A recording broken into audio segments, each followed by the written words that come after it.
Good evening, my friends. This is the Grimflayer. Hope you're all doing very well tonight. So, to start this video off, I will address the confusion that is no doubt arising over the title. Yes, I know it is not December. I am not, in fact, a time traveler, contrary to popular belief. I have played a lot of Taking Turns in the past. Doesn't mean I cast Time Warp. I am not a time traveler. It is, in fact, still November. We have another 4 days still in November to go. But I decided to jump the gun a little bit and do my December update, which is basically what this is, because I'm going to be playing this list or something very close to it for the next month, probably. At least for the most part. And, yeah, you know, I gave myself the once-a-month update ratio or rate, but it is a little arbitrary, so we're going to bend the rules a little bit, and we're going to call it the December update, even though it is still technically late November. Now, before we get into the list itself, I have to thank 3 patrons. I thank all of my patrons, of course, but we're thanking 3 in particular tonight. First up, let's thank the brand new patron Last Air Games. It is, who has become an Inquisitor, so thank you so much for supporting the channel. Last Air Games, very cool name. We also have 2 new confidants to thank and to welcome into the fold. The first one being Teddy. Thank you so much, Teddy, for signing up. Very, very generous of you, my friend. And the second one being SV, who was our very first patron, and SV has upgraded, and the amount they're pledging per month, and they are now a confidant. So thank you to all of the above mentioned, and indeed to all of you who support the channel and support the content in any way you can. Much appreciated, and you have my eternal gratitude. So, another very quick order of business before we talk about the deck is that having a lot of fun on the Facebook group. What's up, everybody in the BG Rock Facebook group? I've got way too many friend requests to handle. And maybe I'm just not used to using Facebook yet, but it's not easy for me to tell who's a spam request and who's somebody from the group. So if you can send me a message along with that and along with your friend request and let me know you're a Golgari player, that would be awesome, and I'll be happy to add you. Otherwise, I'm kind of, going through adding some people, not adding others. It's a little arbitrary, and if I didn't accept you yet, I mean no offense. It's all a little bit much to manage, but yeah, working on that side of things. So anyway, let's get straight into the deck tech, and if you have been casting your eye over these cards while I ramble on, this one is probably the thing that jumped out to you the most. So I have taken the Bob pill. I am playing some Bobs. I am playing some Dark Confidants in Golgari, and it's been a long time coming. Now, let me just preface this by saying that ever since I've been really, knowledgeable enough about this archetype to make comments, I have said that I do not think the people who are saying Dark Confidant's time is over in Modern, it's too much of a liability, it doesn't do enough, you don't want to, have to restrict your deck around a card that's not as good as it used to be, therefore Bob is unplayable. I have never agreed with those people, but on the other hand, I have never agreed with the people who say, Dark Confidant is an immovable part of the Golgari deck or any other BGX archetype, and it is strictly and always incorrect to not play 3 to 4 Dark Confidants. I haven't agreed with that either. And as you may know by now, I'm not somebody who hedges and just always takes the middle ground and is afraid to make a proclamation. Like, if I feel strongly about something, I'll say it, and I won't be afraid to be wrong, and I will be happy to revise my position if I'm proven wrong. But I have genuinely always believed that the builds playing Dark Confidant are perfectly viable in Modern as long as you build the rest of the deck accordingly, and the same is true for the decks that we've been playing up until now, which totally exclude Dark Confidant and lean instead on cards like Tireless Tracker and Taziger the Golden Fang.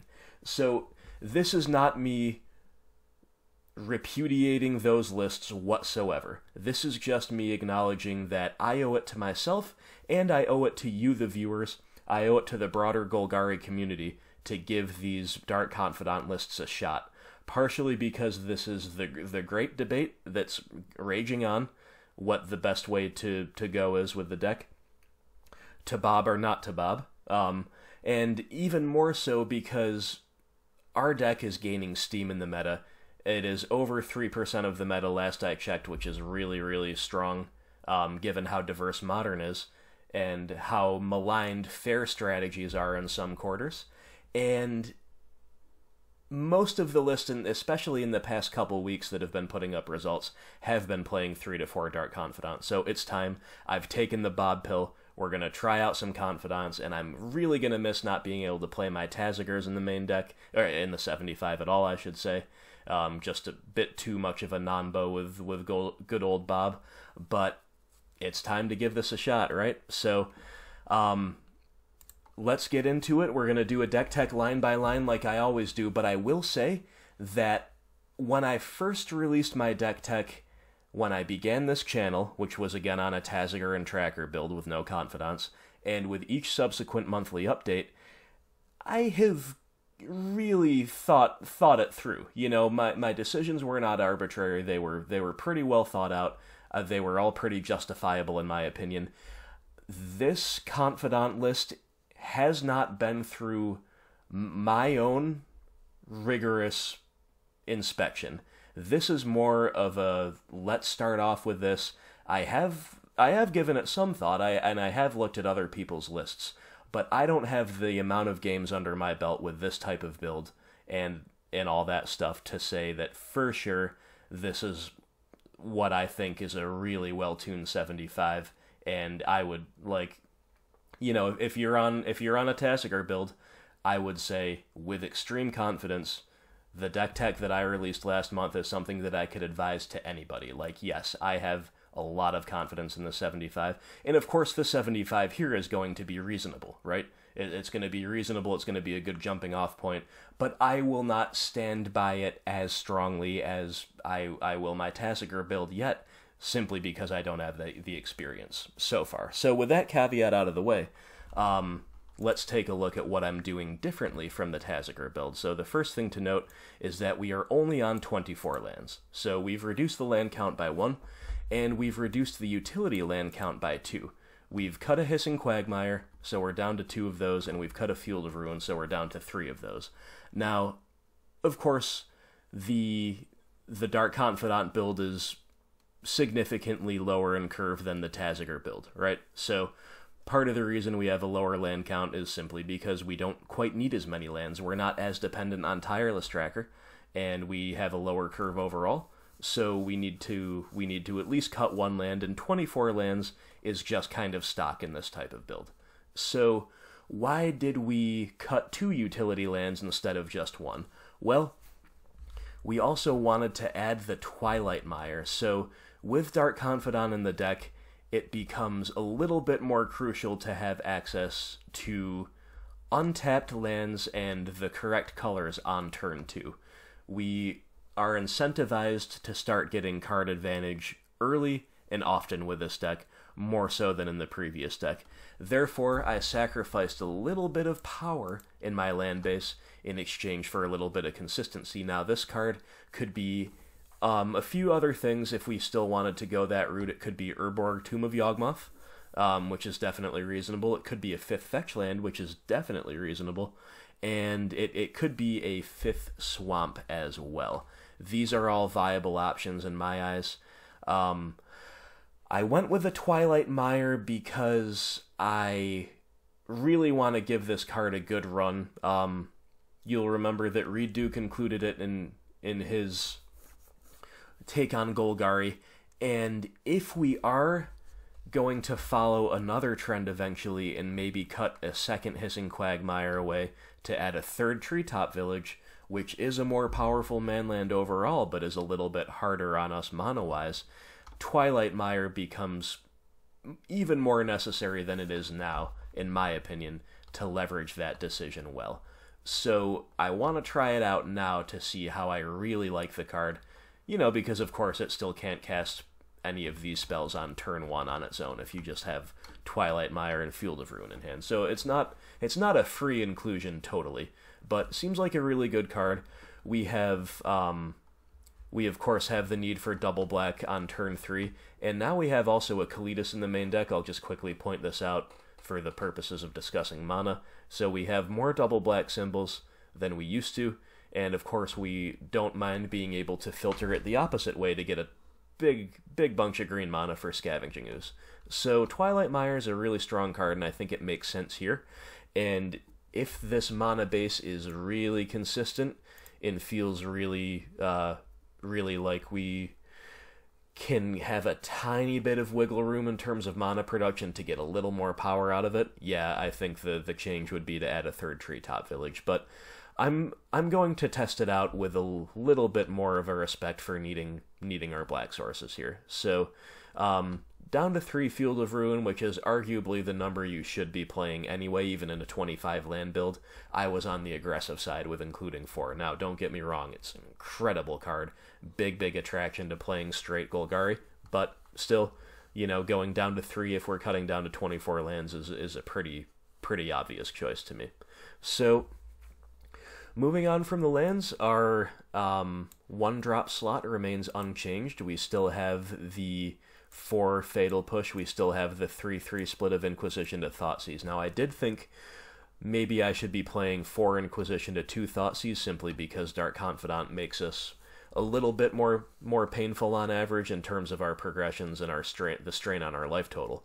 However, I still think our mana base is painless enough.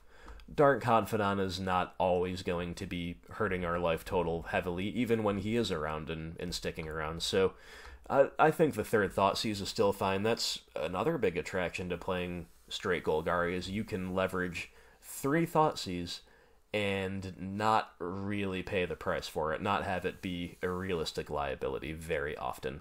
And of course, the reach that this card gives you against a lot of decks in the format is quite important. So I'm pretty happy to remain on the 3/3 split. We've still got another pair. We've still got the pair of Collective Brutalities in the main. That hasn't changed. If anything, they've become more valuable in a Dark Confidant build. On to the man himself, the man, the myth, the legend, the Bob. So I am starting off with only 3. This is something that I think is perfectly justifiable. Like, as much as Bob versus Tasigur is kind of an open question, with the results leaning more toward Bob lately. 3 Confidant versus 4 Confidant is also an open question, and to me the meta is still linear and aggro-based enough where I'm happy to kind of hedge with only 3. Because, of course, I haven't played much Golgari with Confidant, but I did play a ton of Abzan with Confidant, and I understand that it's not, a direct translation, but it's pretty close, right? And I know full well how painful and awkward it is for your Bobs to be drawing you into more Bobs when your life total's under pressure. That is just very poor. So 3 is kind of the minimum you need in terms of being relatively likely to see him on turn 2, which is of course what we want in this deck. So, and with how much of an overperformer Tireless Tracker has been and continues to be for me, I opted for the 3/3 split, but of course a 4 Confidant 2 Tracker split is also very viable in a deck like this. I don't have this set in stone, just like I don't have anything else set in stone, but that is where I'm starting off. If you have any thoughts on this specific decision, of course the deck as a whole, but this specific decision especially, please let me know in the comments below. 3 Scavenging Ooze, that's just the correct number to play in a Golgari deck, especially in this dredge-heavy metagame right now. We leverage this card so well. Nothing has changed with that. Same with 4 Tarmogoyf, it's just the first name on the team sheet, so to speak. This is our guaranteed starter. Definitely gotta love the Goyf, and I have really enjoyed this collection of 5 utility removal spells. 3 Assassin's Trophy has felt like about the right number to me. It is undeniably powerful. I can still see playing the 4th somewhere in the 75, but 3 is a really nice number. Really, really nice number. Makes you less likely to have those awkward double trophy early hands, which is the only real downside to the card. Like, we interact so well that even having 1 trophy early in your opening hand, yes, it's not the ideal spell on turn 2. You'll almost never have to cast it on turn 2, and even if you have to cast it on turn 4, it has ceased to be that much of a liability by then. So I am really still high on this card. Of course, retaining access to an Abrupt Decay and a Maelstrom Pulse in the main is also great. This lets us really tweak our removal really well after sideboarding.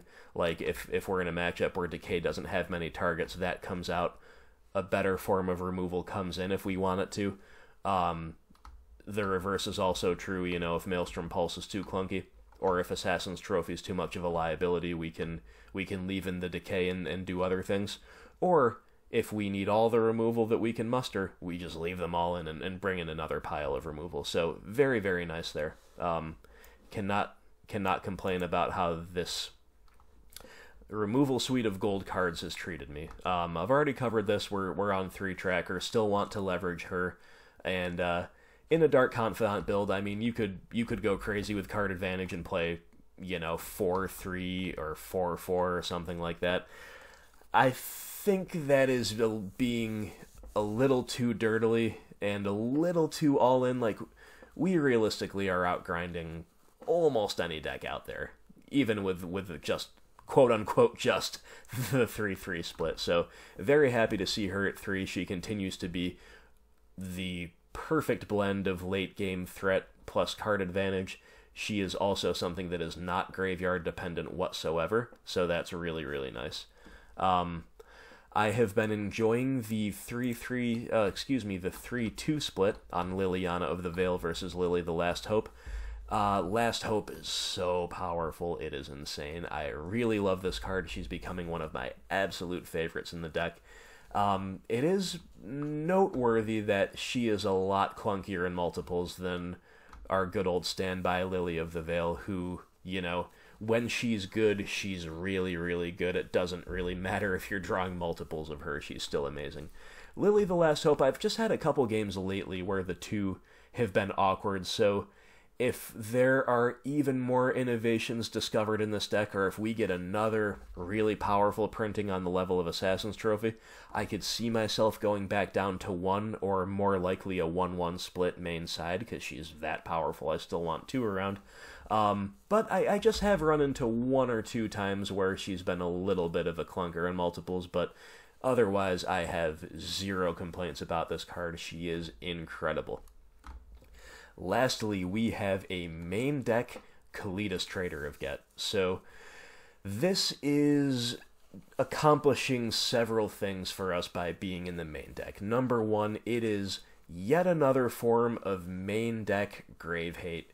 This is a dredge meta. There are a lot of other graveyard abusing decks running around the format, and Kalidas is somebody who shines in a great deal of matchups while also happening to totally hose graveyard decks, if of course you can stay in the game long enough to deploy him and start taking advantage of his text.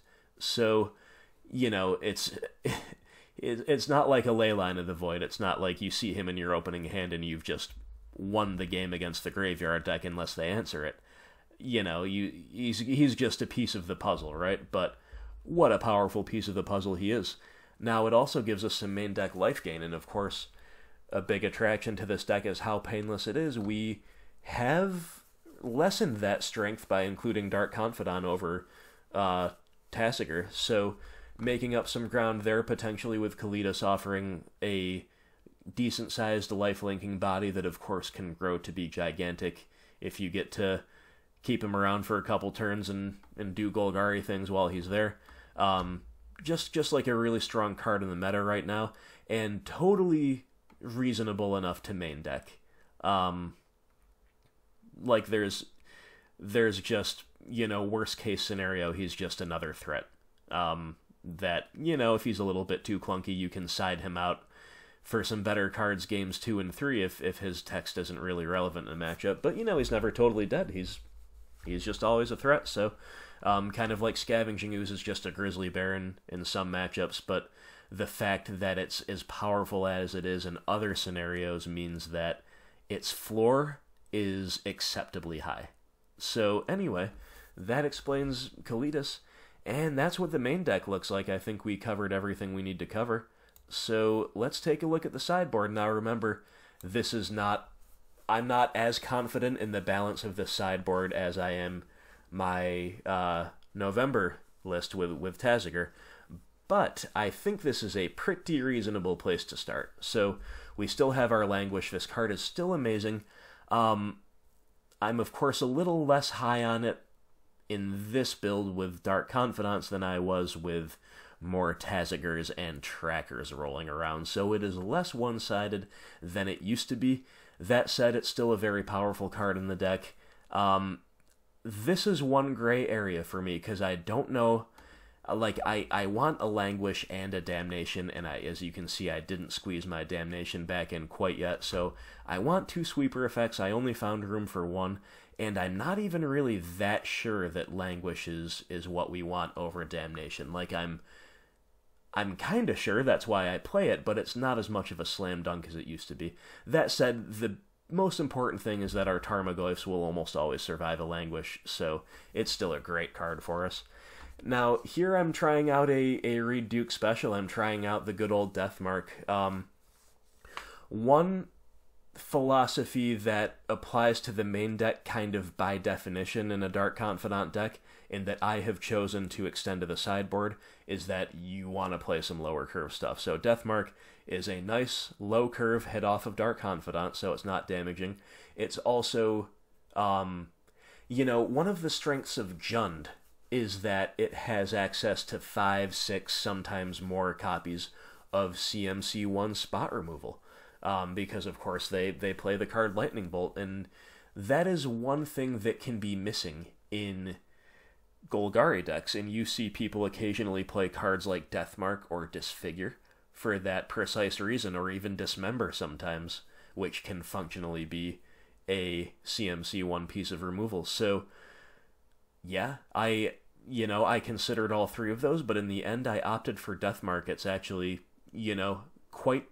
it's broad enough in the format right now for my tastes, so I think this card's pretty spicy, and I'm eager to give it a shot. We're still playing exactly 1 choke, which is where I think you want to be. I've explained that before. Same with Nyssa. Now, Nyssa is something that I had to at least consider moving away from, simply because of her mana cost, but she has been an overperformer for me.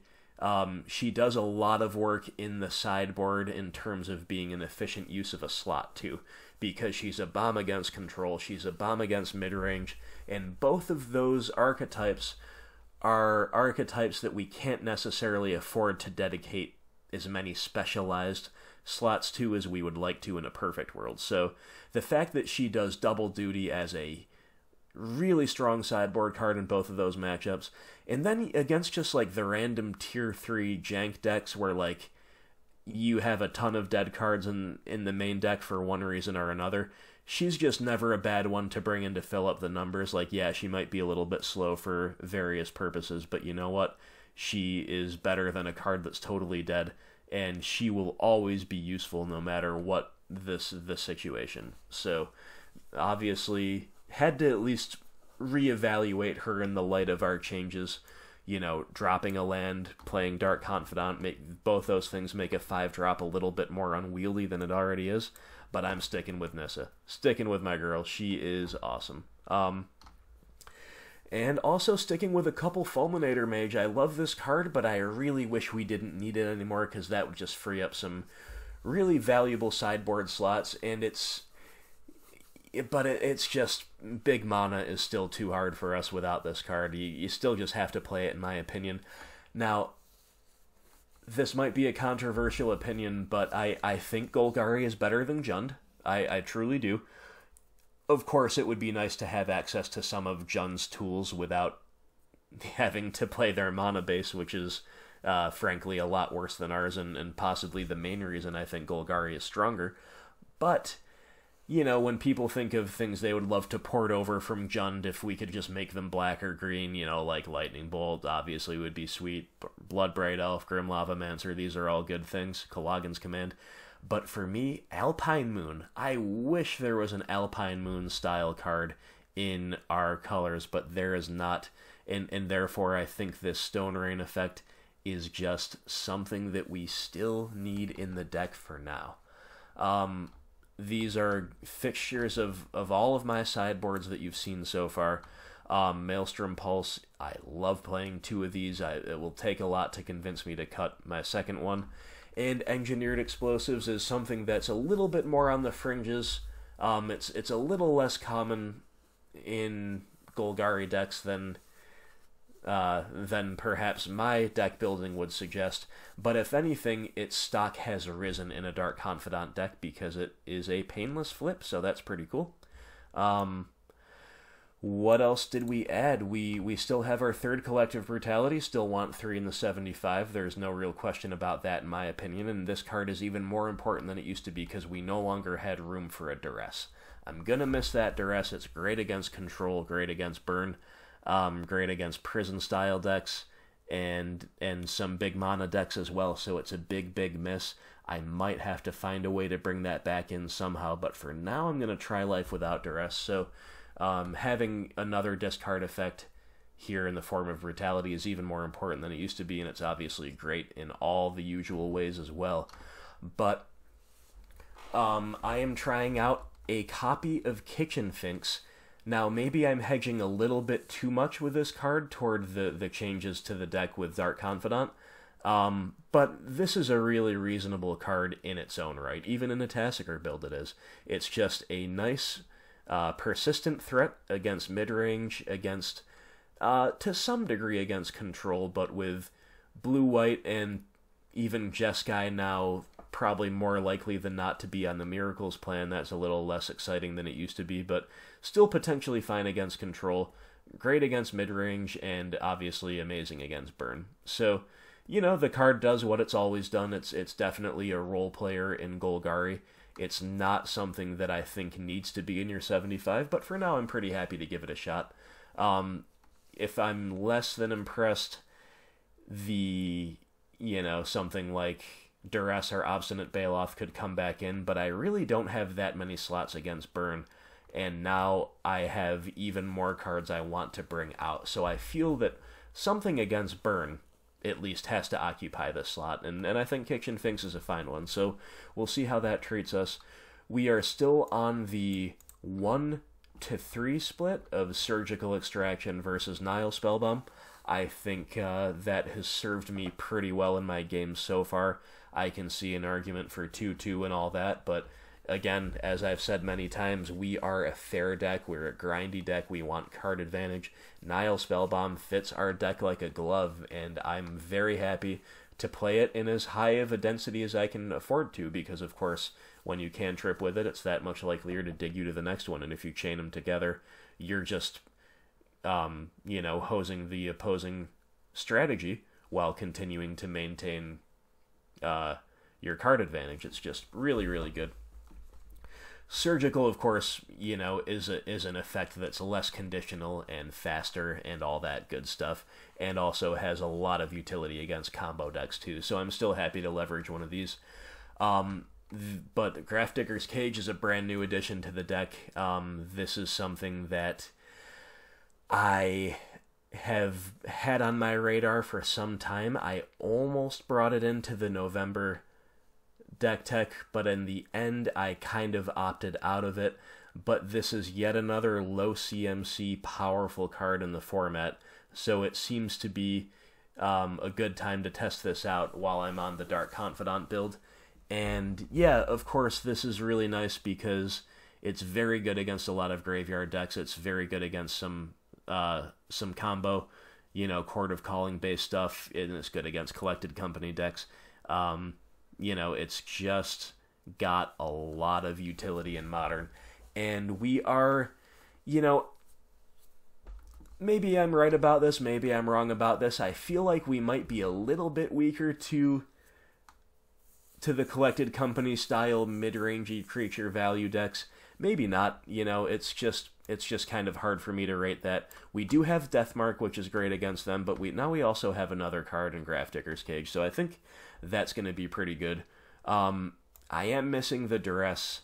I am missing a couple other things that I changed. Golgari Charm is another big one that's not in the deck right now. I could see that, I don't know, coming back for something, maybe for this Engineered Explosives. It's really tough. Like, oh man, our sideboard slots are at such a premium, which is why I just wish the Scourge of Big Mana did not force us to run Fulminator Mage, which I want a third one of. I really want a third Fulminator Mage, so it's just tough. It's just really tough, but anybody who's watching this knows the struggle. They know exactly what I'm talking about. So anyway, as always, let me know what your thoughts on my build are. Your thoughts? Yeah, what your thoughts are. Like I said, this is not a trial and error, refined, heavily researched list like my Tassiger builds were, but I think it's a really reasonable jumping off point. I have looked at a lot of recently successful lists for inspiration, and I've made a couple tweaks that seem to make sense in the context of everything I know about this deck. But here, of course, is the big change. Once again, it is the Dark Confidant. It is the Bob, where we've taken the Bob pill, and we will see whether greatness really comes at too high of a cost. We will have to find that one out.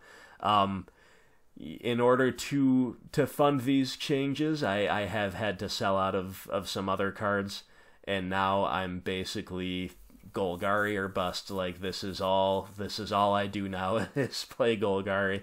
I can no longer throw together my taking turns list, so maybe one day I'll get back to that. I'll just give him a quick plug here. Daniel Wong, who is a very talented player. He's been on camera several times playing a hilariously large quadruple-sleeved, fully foiled taking turns list.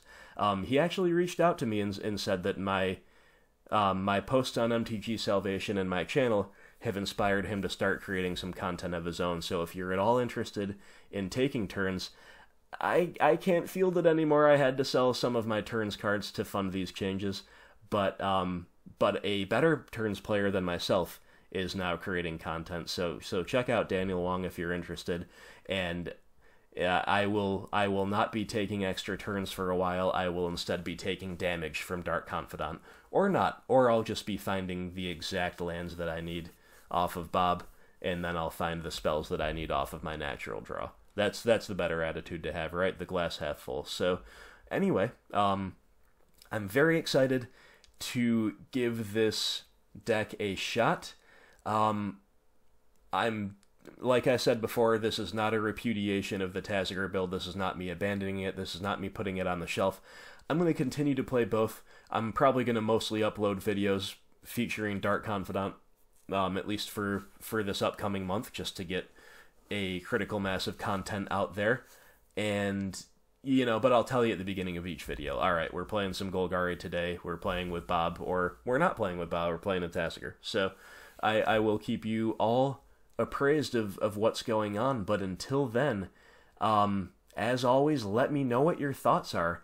Let me know especially what you think about 3 Bob instead of 4, and if you were to play the 4th, if you do advocate the 4th, what should come out for it? Is it just a tireless tracker? Do I cut this Kalidas? But then Kalidas got to be in the side, right? So you see, it's really, really tough. That's why I settled on this build that I have here. I think it's at least a reasonable place to start. So let's leave it at that. We'll have to see how the games treat us. And yeah, I will be posting gameplay footage, as always, with great regularity, starting hopefully tomorrow if my schedule allows. So until then, thank you, as always, everybody, so much for watching. I hope you enjoy this deck tech, and let's wish me luck in games to come, just as I wish all of you luck in playing some Fair Magic and Modern. So until the next video, take it easy. I hope you have a great night, and stay tuned to the channel.